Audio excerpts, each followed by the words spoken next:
प्यारे बच्चों, आज का क्लास चार्जिंग पर आधारित है, आवेशन पर आधारित है। आवेशन क्या होता है, सबसे पहले आप यह जानिए।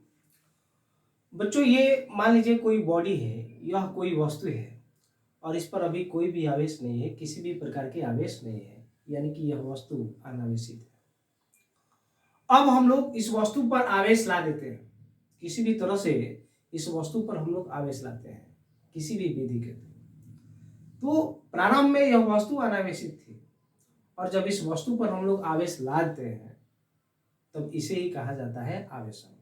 अर्थात अनावेशित वस्तु को आवेशित करने की जो प्रक्रिया है, जो घटना है, उसे ही आवेशन कहा जाता है। तो हम लोग आवेशन समझे। आवेशन की 3 विधियां होती है। पहला इसका विधि है, इसे हम लोग घर्षण द्वारा आवेशन बोलते हैं। घर्षण द्वारा आवेशन।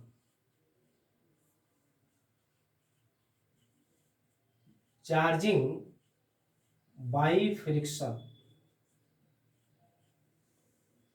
दूसरा है चालन द्वारा आवेशन। चालन द्वारा आवेशन।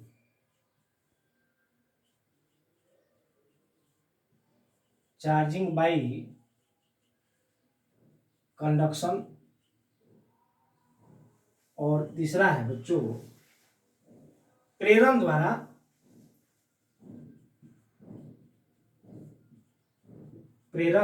द्वारा आवेशन। Charging by induction. तो आवेशन की 3 विधियां होती है। आइए बारी बारी से हम लोग समझते हैं घर्षण द्वारा आवेशन क्या है। घर्षण द्वारा आवेशन का मतलब हो गया बच्चों, हम लोग कोई 2 बॉडी ले लेते हैं, अभी ना तो इस पर आवेश है और ना ही तो इस पर आवेश है, और दोनों वस्तु को जो है एक दूसरे से हम लोग रगड़ करते हैं। अभी प्रारंभ में किसी पर भी आवेश नहीं है, ये समझ लेंगे। अब दोनों वस्तु के एक दूसरे से घर्षण कराते हैं, रगड़ कराते हैं, एक दूसरे से रब करते हैं। जब रब करेंगे, घर्षण करेंगे, तब किसी एक वस्तु से, चाहे इससे या इससे, किसी एक वस्तु से इलेक्ट्रॉन निकलकर और दूसरे वस्तु पर आ जाएंगे।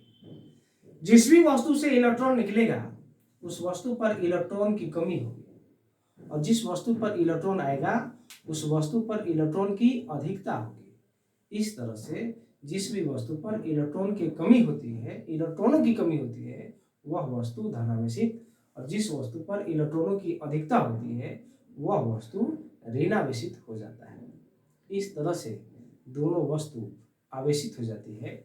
इसे ही घर्षण द्वारा आवेशन के नाम से हम लोग जानते हैं। आप कोई एग्जाम्पल में ले सकते हैं, जैसे कि सिल्क क्लॉथ हो गया, रेशमी कपड़ा हो गया और ग्लास रॉड हो गया। जब दोनों को हम एक दूसरे से रब करेंगे, रगड़ेंगे, तब जो कांच का जो छड़ होगा, ग्लास का जो रॉड होगा, उस पर पॉजिटिव चार्ज और सिल्क के कपड़े पर नेगेटिव चार्ज, और दोनों के एक दूसरे से रगड़ने के पश्चात यह होता है। तो इसे ही घर्षण द्वारा आवेशन कहा जाता है। अब आइए चालन द्वारा आवेशन हम लोग किसको बोलते हैं। चालन द्वारा आवेशन में बच्चों हम लोग जो है एक कोई वस्तु, हम लोग अनावेशित वस्तु जो है ले लेते हैं और इसे कुचालक स्तंभ पर रखा जाता है। ये क्या है, तो कुचालक स्तंभ है। कुचालक स्तंभ है ये। कुचालक स्तंभ इसलिए लिया गया है ताकि इस पर अगर आवेश आए वह अर्थ के अंदर न जाए। और एक दूसरा वस्तु हम लोग लेते हैं जिस वस्तु पर हम लोग कुछ आवेश देते हैं, इस पर कुछ आवेश हम लोग दे दिए, ये आवेशित वस्तु है और ये अनावेशित वस्तु है। अब हम लोग क्या करते हैं, हम लोग इस वस्तु को इसके संपर्क में बनाते हैं। तो जब इस वस्तु को इसके संपर्क में, मान लीजिए यहाँ पर हम लोग ला दिए हैं, ये संपर्क में ला दिया गया है इस तरह से, तब अब क्या हो जाएगा, इसी वस्तु पर का आवेश जो है इस पर भी आ जाएगा और इस पर भी आ जाएगा, यानी कि आवेशों का वितरण हो जाएगा।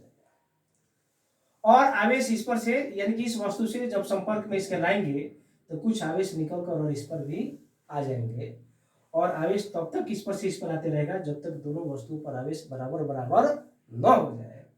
तो यहाँ पर आवेश जो है चलकर आया है, नहीं चलकर आया है, तो इस तरह से यह जो शुरू में प्रारंभ में यह अनावेशित था, अब यह भी आवेशित हो गया, तो इसे ही चालन द्वारा आवेशन के नाम से हम लोग जानते हैं। बच्चों तीसरा है प्रेरण द्वारा आवेशन। आइए प्रेरण द्वारा आवेशन को हम लोग जो है एक डायग्राम के माध्यम से हम लोग इसको फुल एक्सप्लेनेशन करते हैं।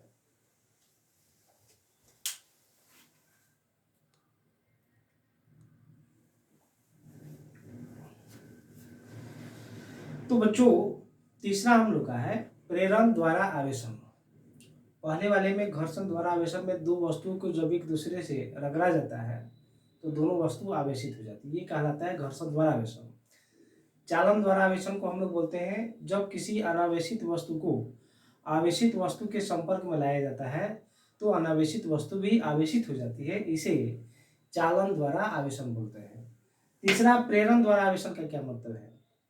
प्रेरण में क्या होता है, देखिए प्रेरण में जो आवेशित वस्तु है वह अनावेशित वस्तु के संपर्क में लाए बिना ही अनावेशित वस्तु को आवेशित कर देता है, इसे ही प्रेरण द्वारा आवेशन करते हैं। फिर से समझेंगे, किसी आवेशित वस्तु को अनावेशित वस्तु के संपर्क में लाए बिना ही अनावेशित वस्तु को आवेशित करने की जो प्रक्रिया है, जो घटना है, उसे ही प्रेरण द्वारा आवेशन कहते हैं। आइए उसी बात को हम लोग यहाँ 5 अलग अलग डायग्राम के द्वारा हम लोग समझते हैं। देखेंगे यहाँ पर सबसे पहला देखिए आप जो है बच्चों, यहाँ एक धातु का गोला लिए हैं और धातु के गोला को उचालक स्तंभ पर रख दिए। उचालक स्तंभ पर इसलिए रखा गया है ताकि आवेश का प्रवाह अर्थ के अंदर, पृथ्वी के अंदर न हो। ये हो गया पहला डायग्राम उनका। अब दूसरे डायग्राम में ये यहाँ पर एक कांच का छड़ है और कांच के छड़ को रेशमी कपड़े से रगड़ कर हम लोग उस कांच के छड़ को आवेशित कर लेते हैं, तो कांच के छड़ पर ये धनावेश है यहाँ पर, और इस कांच के छड़ को इस गोला के संपर्क में लाए हैं बच्चों, सॉरी संपर्क में नहीं लाए, हम लोग नजदीक लाए हैं, संपर्क में नहीं लाए हैं। तो इस आवेशित कांच के छड़ को गोला के नजदीक लाया जाता है लेकिन संपर्क में नहीं लाया जाता है। जब हम लोग नजदीक लाते हैं तब स्थितियां क्या होती है, जब नजदीक लाते हैं, मान लीजिए कि ये गोला है आपका, ये गोला है, जब नजदीक लाते हैं इस पर पॉजिटिव चार्ज है, तो यह क्या करेगा, इस बॉडी पर से इलेक्ट्रॉन को अपने तरफ अट्रैक्ट करेगा, आकर्षित करेगा। तो इलेक्ट्रॉन को अट्रैक्ट करता है तो जिधर हम लोग का कांच का छड़ होता है उस सिरे की तरफ ऋण आवेश, क्योंकि इलेक्ट्रॉन की अधिकता हो जाएगी तो इस तरफ ऋण आवेश आएगा, और उधर से दूसरे वाले भाग से इलेक्ट्रॉन आया है तो इस तरफ इलेक्ट्रॉन की कमी होती है, इसलिए इस तरफ पॉजिटिव चार्ज आ गया है। तो नजदीक वाले भाग पर इसका विपरीत प्रकार और दूर वाले भाग पर समान प्रकार के आवेश आ गए। तीसरे वाले डायग्राम में देखिए, ये दूर वाला जो सिरा है उसे हम लोग अर्थ से कनेक्ट कर दिए हैं, अर्थिंग लगाए हैं। जब अर्थ से कनेक्ट करेंगे यहाँ पर जो भी चार्ज होगा वह अर्थ के अंदर हो जाएगा। क्योंकि यहाँ चार्ज नहीं दिखाएंगे क्योंकि ये तुरंत ही चार्ज अर्थ के अंदर चला जाता है, तो अर्थिंग के थ्रू यहाँ का जो चार्ज होगा, दूर वाले भाग का जो चार्ज होगा वह अर्थ के अंदर चला जाएगा। चौथे वाले डायग्राम में देखिए, ये अर्थिंग को हम लोग हटा दिए हैं तो यहाँ पर अर्थिंग को नहीं दिखाया गया है। अब इस गोले पर केवल ऋण आवेश है और यह ऋण आवेश गोला के केवल एक ही भाग की तरफ होगा, ये इधर उधर नहीं जाएगा, ये केवल एक ही भाग की तरफ होगा, जिधर होगा उधर ही रहेगा। इसलिए रहेगा क्योंकि ये पॉजिटिव चार्ज इस नेगेटिव चार्ज को अपने तरफ अट्रैक्ट किए हुए है, आकर्षित किए हुए है। और लास्ट वाले डायग्राम में देखेंगे आप, जैसे ही इस कांच के छड़ को हम लोग हटाते हैं वैसे ही इस पर जो आवेश है उस पूरे गोले पर एक समान रूप से वितरित हो जाता है। इस तरह से पहले वाले गोला पर आवेश नहीं है और अंतिम वाले गोले पर आवेश आ गया है, तो अनावेशित गोला आवेशित हो गया है और बिना संपर्क में लाए ही आवेशित हुआ है, इसलिए इसे प्रेरण द्वारा आवेशन के नाम से हम लोग जानते हैं। तो हम लोग आवेशन की विधियों के बारे में पढ़े। आवेशन की 3 विधियां हैं, घर्षण द्वारा आवेशन, चालन द्वारा आवेशन और प्रेरण द्वारा आवेशन।